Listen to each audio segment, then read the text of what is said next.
22,000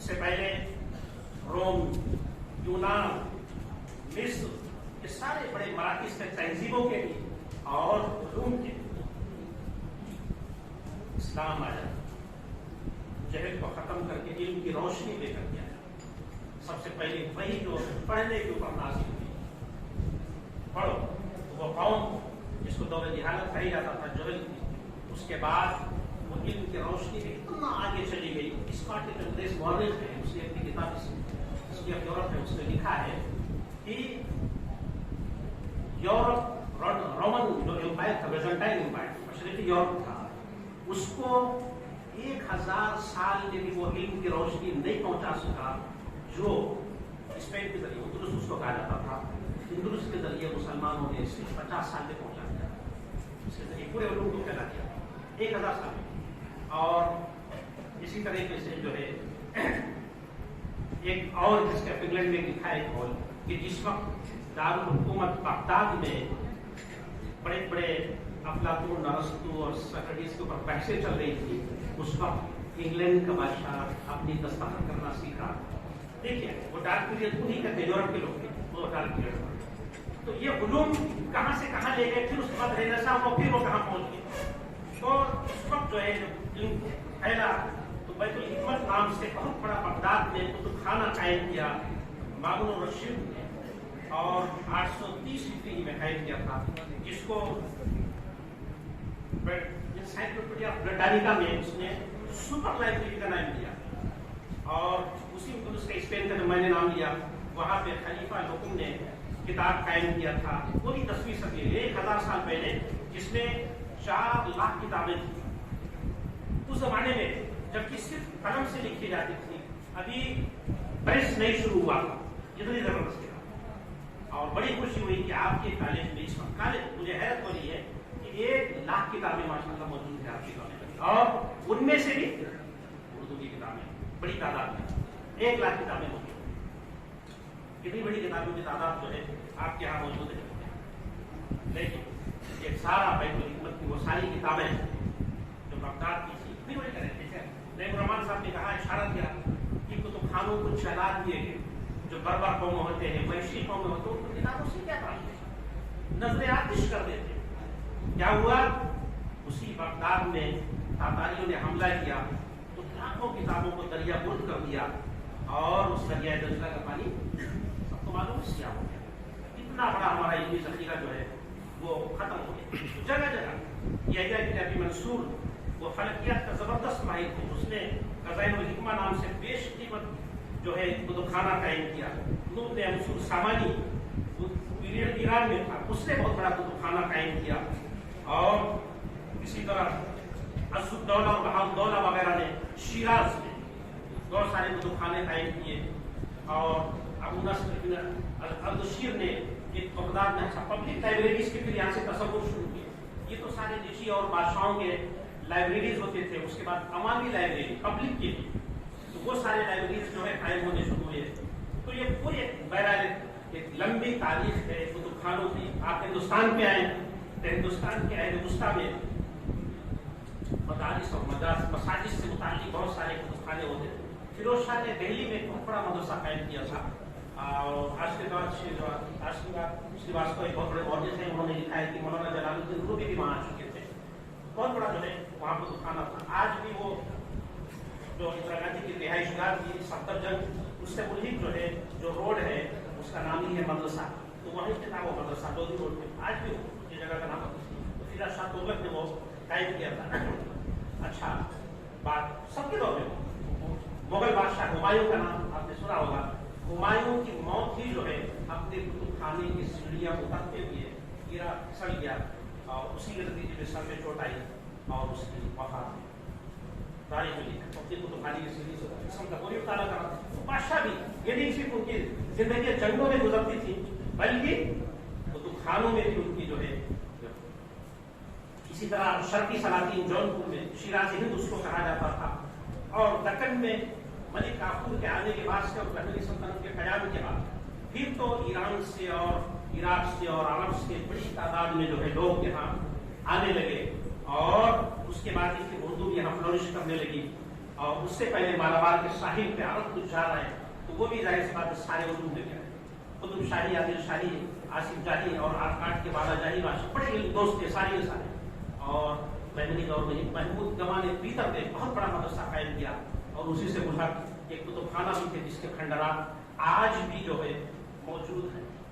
اس کے بعد نظام حیدرآباد، وہ تو بہت ہی بڑے علم دوست تھے حیدرآباد. میں اس لیے نہیں کہہ رہا ہوں میں حیدرآباد سے آیا ہوں، یہ باقی جو ہے حیدرآباد کے نظام جو ہے بہت ہی علم دوست تھے. اور آخری دور میں جبکہ ان کا آخری دور ہے 1917 میں عثمانیہ یونیورسٹی جو آج قائم ہے، اردو یونیورسٹی انہوں نے بنائی جہاں MBBS کی اور میڈیکل کی، انجینئرنگ کی ساری تعلیم اردو میں دی جاتی. بڑے پیمانے پہ انہوں نے کام کیا تھا، بڑے بڑے IIT بنوا. اور وہاں پہ سالار جنگ میوزیم جو آج بھی قائم ہے، بہت بڑا ذخیرہ ہے کتب خانوں کا وہ ہے. اور ذاتی طور پہ ہدایت کیا کہ اردو محی الدین خادمی زور نے قائم کیا. اس طریقے سے آج کی سینٹرل لائبریری وہ ہے، یہ سارے قائم کیے. مدراس میں میں سمجھتا ہوں کتنے ہمارے کئی لوگوں نے نشاندہی کی، خانوادوں میں، خانقاہوں میں، کتنی جگہوں پہ علمی ذخیرہ آج بھی جو ہے موجود ہے، لیکن پڑھنے والے کوئی نہیں. لیکن جب علوم زندگی اپنی کھو دیتے ہیں تو وہ میوزیم کی شکلیں لینے شروع کرتے ہیں. تو آپ جو ہے میوزیم، ہماری یونیورسٹی اردو یونیورسٹی جب قائم ہوئی تھی، مولانا آزاد نیشنل اردو یونیورسٹی، تو professor M Pathan vice chancellor تھے. تو اردو کے بڑے خادم تھے، آپ کو بنگلور کہتے ہیں، اور بہت کام کیا انہوں نے. اور انہیں کے زمانے میں ریگولر کورسز شروع ہوئے، اپائنٹمنٹس ہوئے اردو کے شعبے اور تمام شعبے جات اردو ذریعے تعلیم کے دور پہ قائم. ان کا ایک تصور تھا کہ جو ہے ایک اردو میوزیم یہاں قائم کیا جائے. ذہن میں ایک تصور یہ بھی خاکہ تھا کہ اردو یونیورسٹی ہے، اردو ذریعے تعلیم ہے، اردو کے شعبے جات میں ایک یہاں اردو میوزیم بھی ہونا چاہیے. مگر آواز اٹھی، جیسے وہ میں نے کہا کہ جب میوزیم کسی چیز کے علوم تو فنا ہو جاتے ہیں تو اس کو میوزیم میں رکھ دیا جاتا ہے. تو کہا کہ نہیں، ہم تو اس بات، یہ تو اردو کو زندہ کرنے کے لیے ادارہ ہے، نہ کہ میوزیم بنا کر کے اس کے اندر رکھنے کی چیز. تو کہا جی اس کو بدل دیا جائے نام، تو مرکز برائے ثقافت زبان اس کو رکھا گیا تاکہ اسی وجہ سے تو اردو کی کلچرل چیزیں، ثقافتی چیزیں وہاں پہ وہ چیزیں بہرحال. تو بہرحال میوزیم کا تصور تو بہرحال 17ویں 18ویں صدی سے ہے. سب سے پہلے برٹش میوزیم جو ہے 1753 عیسوی میں قائم کیا. ٹھیک ہے، یہ تو میں نے جو چیز بتایا ہے وسطیٰ میں مسلمانوں کے علمی کارنامے. اس کے بعد 1453 عیسوی میں جب قسطنطنیہ فتح ہو جاتا عثمانیوں کے ذریعے سے، جب رینیسانس اور نقش ثانیہ کا دور یورپ کا ڈارک پیریڈ ختم ہو کر کے، اور اس کے بعد یورپ پھر اسٹارٹ کرتا ہے اور علوم تیزی سے آگے بڑھ جاتا ہے. اور وہی دور ہے. حالانکہ 17ویں صدی عیسوی تک جو ہے وہ علی سونا کی میڈیکل سائنس کی کتاب القانون وہاں داخل نصاب تھی، لیکن صرف 300 سال میں دیکھیے وہ میڈیکل سائنس جو مجبور تھا کہ وہ علی سینا جس کو کہتے ہیں یہ قانون کی کتاب کو داخل نصاب کرے. آج ان کی میڈیکل سائنس کہاں سے کہاں پہنچ گئی اور ہماری یونانی کی وہیں پہ نہیں. اس لیے علم دوستی کی یہ پہچان ہے کہ علوم کو پھیلایا جائے، لیکن ہمارے حکماں، ہمارے اطباء، ہمارے یونانی نسخوں کو دفن کر دیتے ہیں اپنے جنازے کے ساتھ، چلے جاتے ہیں. نہیں بتایا نہیں رہے حیرانے کی بات. تو وہ پھر وہ علم دوستی تھی. پھر ہندوستان میں جب لوگوں انہوں نے حکومت کی 200 سال تک یہاں کے پورے علمی ذخیرے کو رفتہ اٹھا کے لے گئے. ہمارے اردو کے، عربی کے، فارسی کے، تمل، تیلگو جو بھی ہندوستانی زبانوں کے بڑے ذخائر ہیں لے جا کر کے یورپ پہنچا دیا، جبکہ سمندروں کا راستے کا زمانہ تھا، اور اپنے میوزیم میں اس کو لے جا کے محفوظ کر دیا. بڑی بات ہے کہ محفوظ تو کر لیا، ورنہ ہندوستان میں اور نہ معلوم کتنے حملے ہوتے، کیا ہوتے، نظر آتش ہو جاتی چیزیں. اور آج جب ہمیں تحقیق کی ضرورت ہوتی ہے تو انہیں برٹش میوزیم میں یا امریکہ کی کانگریس لائبریری میں یا رشین پبلک لائبریری میں یا ٹوکیو کی پبلک لائبریری میں ہمیں جا کر کے ان تمام چیزوں کو تلاش کرنی ہوتی ہے. بہت ساری مثالیں. فورٹ ولیم کالج کی داستانوں کو بہت بڑا ذخیرہ عبادت بریلوی نے کوپن ہیگن یونیورسٹی ڈنمارک سے نکال کر کے شائع کرایا. وہاں ملی اس کو، یہاں نہیں ملی.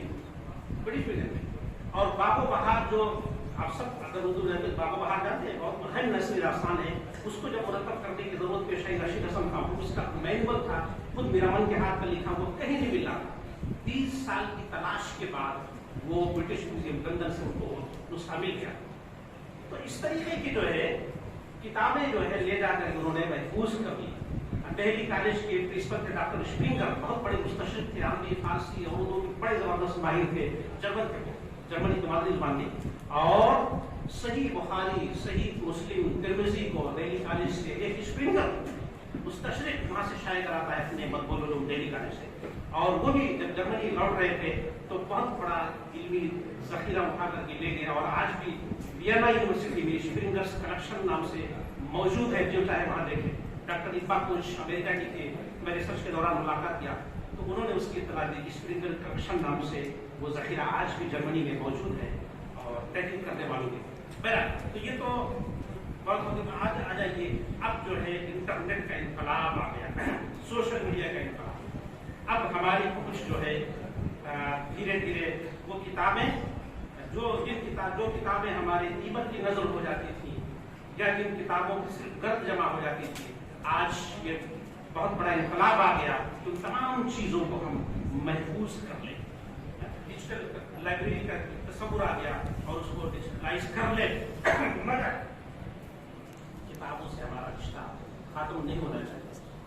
جہاں ہر ایک کو علم کے کٹوروں کے پینے کی دعوت دی جاتی ہے، مگر یہ 90 کے دہائی کے آنے کے بعد انٹرنیٹ نے دنیا کو اپنے اندر باندھ دیا اور کتب خانوں کے ہماری دھیرے دھیرے انحصار کم ہوتا چلا گیا. لہٰذا ہمیں یہ مجبور ہونا پڑا کہ یہ کالج کے بچوں کو کہا جائے کہ 30 گھنٹے لائبریری میں گزاریں. کیوں؟ انہیں کہ ہم سوچتے تھے ہمارے پاس یہ موجود ہے، ہزاروں کتابیں اس میں موجود ہیں، کیا ضرورت ہے لائبریری جانے کی. تو یہ اس لیے کہ اس تک پہنچنے کے لیے صرف ایک ماؤس کو کلک کرنا ہے، ختم، ساری چیزیں آ گئی. مگر آج بھی کتب خانوں کی اہمیت برقرار ہے. ایک وجہ اس کی یہ ہے، یہ ضروری نہیں کہ ہر ایک کے پاس انٹرنیٹ کی رسائی، بہت سارے علاقے کے لیے وہ رسائی نہیں. واٹس ایپ اور فیس بک وغیرہ اگرچہ اس نے بھی کام کو آسان بنا دیا، بہت سارے کئی سارے گروپ ہیں، تمام اتنی کتابیں. کراچی میں ایک فصیح صاحب ہیں جو صرف نعت کے اوپر ریسرچ کر رہے ہیں، نعتیہ کلام، نعت کی کتابیں، اتنی کتابیں. بلا شبہ میرے پاس انہوں نے کئی ہزار صفحات پیش ہوئی. یہ کہیں نہیں جانا، پہنچ گئے گھر پہ، سارے علوم گھر پہ پہنچ گئے، تو یہ آسان بنا دیا. مگر کتب خانوں اور کتابوں سے جو لطف اندوز ہوا جاتا ہے محفوظ ہے، لیکن کتابیں ہاتھ میں لے کر کے جو پڑھنے کا جو مزہ ہے، جو اس سے عشق ہے، وہ اس کی بات ہی کچھ اور ہے. کتابوں کو شیلف میں دیکھنا، اس کے درمیان بیٹھنا، لائبریری میں رہنا، اس پہ ہاتھ لگانا، اس کی جو اندر جو سکون ہے اور جو چیزیں ملتی ہیں اس کی بات ہی کچھ اور ہے، جو صرف اس میں چیزیں وہ دستیاب نہیں ہو سکتی. وہ ساری چیزیں ضرورت تو ہے، لیکن ان کتابوں کو بھی لینے اور یہ بھی ہونا چاہیے کہ ہمارے پاس جو بھی اتنے ذخیرے ہیں اس کو ہم ڈیجیٹل کر دیں. 2017 تک کا یہ ڈاٹا ہے کہ امریکہ کی تمام لائبریریوں کی بڑی بڑی کتابوں کو پورے طور پہ 100% اس کو ڈیجیٹلائز کر دیا گیا، ڈیجیٹل لائبریری میں تبدیل کر دی گئی. تمام کتاب امریکہ کی کسی بھی لائبریری میں، کوئی بھی چاہے پبلک لائبریری ہو، یونیورسٹیز کی لائبریری ہو، لائبریری آف کانگریس ہو، کوئی ایسی نہیں ہے جو تمام ہمارے ڈیجیٹل کر کے اس کو محفوظ نہ کر لیا گیا. تو ہم بھی اپنے سطح پہ ہم اپنی کتابوں کو جہاں بھی ہے اس کو ضرور لے لیتے ہیں. میری جو 2 کتابیں تھیں، امریکن کانگریس لائبریری کا آدمی آیا اور اس کو لے کے گئے کتاب، اور انہوں نے کہا اس کو تو ڈیجیٹل کریں گے، لیکن ہم ایسے کمیٹر رکھ کر کے امریکن کانگریس لائبریری میں اس کو رکھیں گے کہ کم سے کم 200 سال تک کوئی کتاب ویسی کی ویسی رہے گی، خراب ہو نہیں سکتی. یہ دیکھیں ان کی دوستی. 1995-96 میں ہمارے عبدالصمد صاحب بہت بڑے اسکالر ہیں حیدرآباد میں، انہوں نے اردو کے ہند و پاک کے کوئی ایسے ادبی رسائل نہیں تھے جن کے تمام شمارے نہ جمع کر دیے. ہر شمارے ان کے پاس جانتا ہوں عبدالصمد صاحب. ہندوستان میں کسی کو یہ توفیق نہیں ہوئی کسی یونیورسٹی کو